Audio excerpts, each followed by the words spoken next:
helped me to reach 2,000 subscribers. The glass in my hand trembled as I watched her. My wife, tilt her head, laughing at something the man beside her whispered. His hand brushed her wrist. She didn't pull away. Her lipstick left a red mark on the rim of her glass, her eyes bright with that look she used to reserve for me. The bass of the bar's music thumped in my chest, matching the pace of my pulse. For a few seconds, I couldn't breathe. I had seen Emma laugh with colleagues, friends, strangers, but this was different. There was something intimate, something electric between them, like a current that made the air hum. I wasn't supposed to be there. I was meeting an old friend who'd bailed last minute. She'd said she was going out with co-workers after work. Nothing fancy. I decided to surprise her. Instead, the surprise was mine. I stared at them from across the dimly lit room, my throat dry, palms slick. My mind argued with itself. Maybe I misunderstood. Maybe it's gay. Maybe she's just being polite. But the longer I watched, the more that illusion cracked. Her hand lingered too long on his arm. Her smile was too deliberate. Her body leaned just a little too close. It felt like betrayal in slow motion. I could have stormed out. I could have confronted them right there, made a scene like some jealous fool. But something dark arose in me. A calm, dangerous clarity. If she wanted attention, I'd give her a show. The waitress passed by, her notepad in hand. I stopped her. Can I get a glass of your best red wine, and can you send it to the woman sitting by the bar? No, not the brunette, the blonde in the navy dress. Her eyes flicked to Emma, then back to me, confused but professional. Sure. And for you? Another glass, I said, then turned to the woman 2 seats down, a stranger with sharp eyes and a confident smile. She'd been glancing my way all night. Would you like to join me? She hesitated, then smiled like she'd been waiting for the invitation. My name's Alina, she said, sliding into the seat across from me. Daniel. I could feel Emma's eyes on us the moment the wine reached her.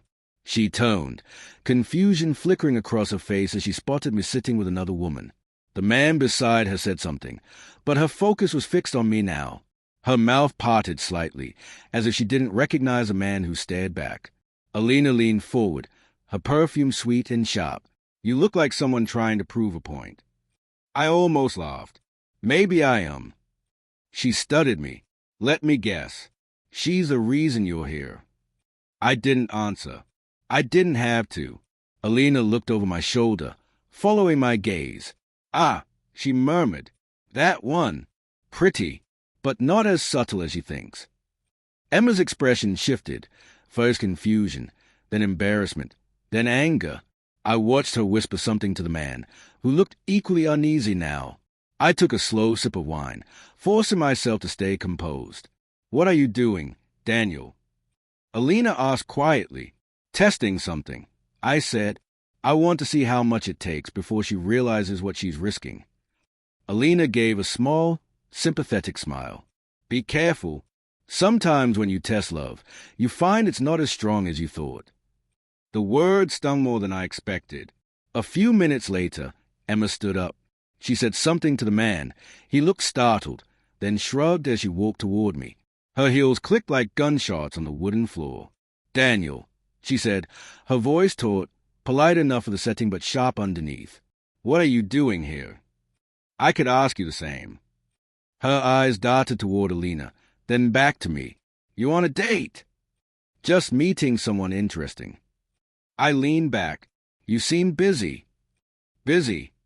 Her jaw tightened. He's a co-worker. We were talking about a project. Right. The kind of project that makes you laugh like that. She flushed. You're being ridiculous. Am I?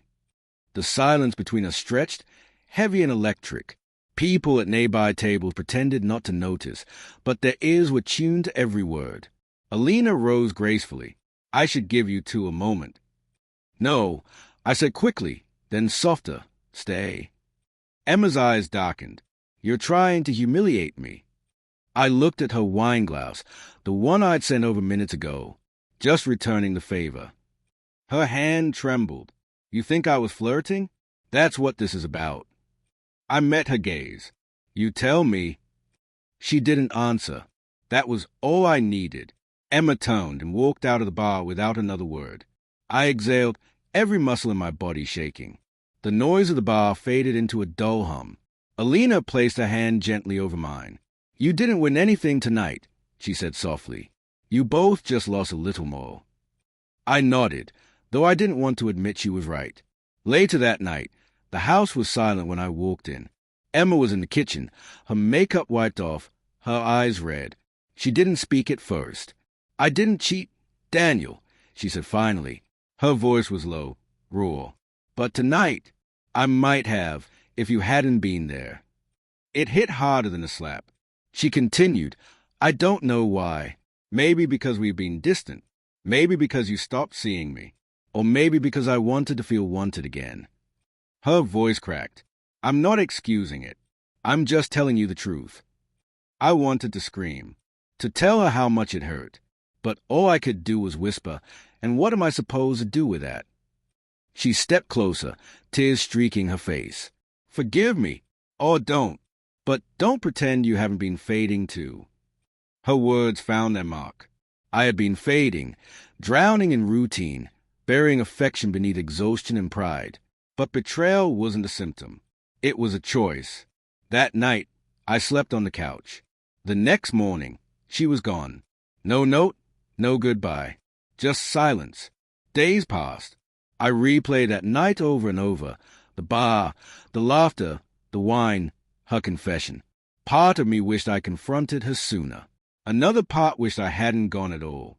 A week later, I received a message from an unknown number. "I saw your wife again.